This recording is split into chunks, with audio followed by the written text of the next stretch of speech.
There's a short clip from an interview at yesterday's first day of the Republican National Convention with Donald Trump Jr. that I want to play for you.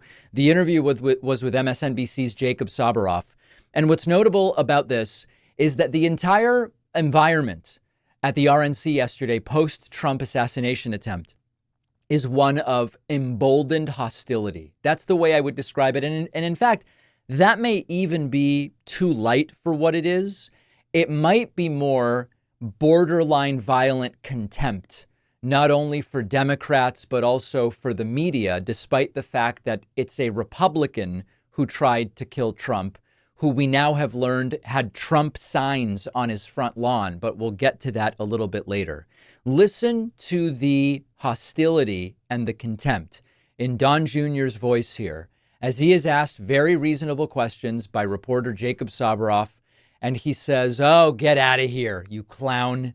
This is the new attitude. They feel untouchable. They feel that their victory is inevitable in November. And they may not be wrong. We have to make them wrong." Take a listen to this. What is that change going to look like, Don? What practically, your father as president, I think you would even say, was a divisive figure. What's it going to look like in the second term? I don't think he was a divisive figure at all. I think the media created divisiveness around him. They lied about Russia collusion. They said he was a traitor. They went after him in every which way possible.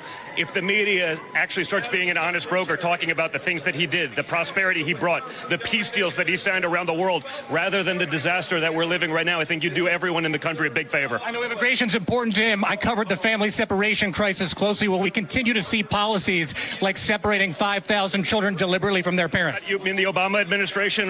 You know they didn't do that, sir. Okay, sure. Will there be a second family separation policy? Now, at this point, Eric Trump sort of says off mic to Don something about it might be time to go, or MSDNC, and then the hostility gets ramped up. You know they didn't do that, sir. Okay, sure.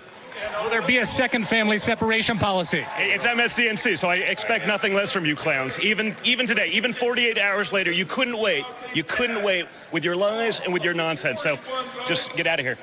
Get out of here. They do not want to be subjected to any serious policy questions.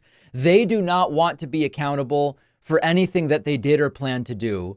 They have a license now, or they feel that they do. And this is exactly what we talked about after the attempted assassination of Trump on Saturday. They now feel as though they are politically untouchable, but just as importantly or more, they now believe they are beyond even scrutiny.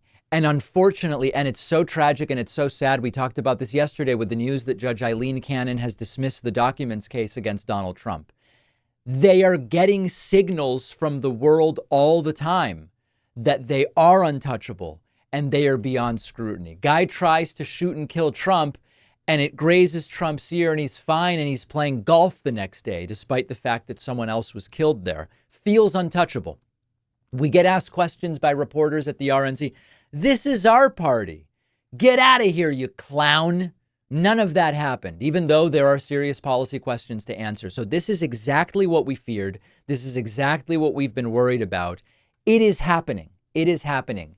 And my suggestion, if they don't want to answer questions from Jacob Soboroff, you can't make them answer questions. There's only so much we can do. We can still defeat Trump in the ballot box, at the ballot box in November by voting. It may happen, it may not happen. We don't know. I'm curious to see what the polling will look like next week or in another week once both the shooting and the RNC have kind of come and gone.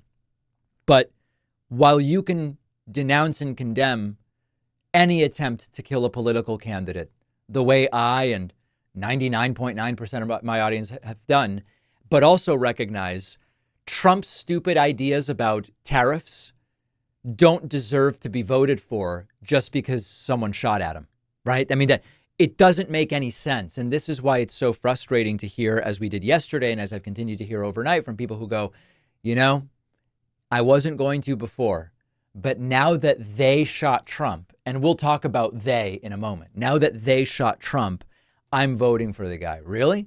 If you didn't like his tax policy before, why would you vote for him because someone shot at him? If you didn't like his foreign policy before, why would you vote for him because someone shot at him? It's not rational, clear thinking.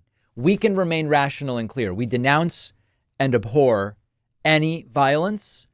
And when we look at Biden versus Trump, we can still make the right choice in November. So a wild emboldening taking place at the RNC.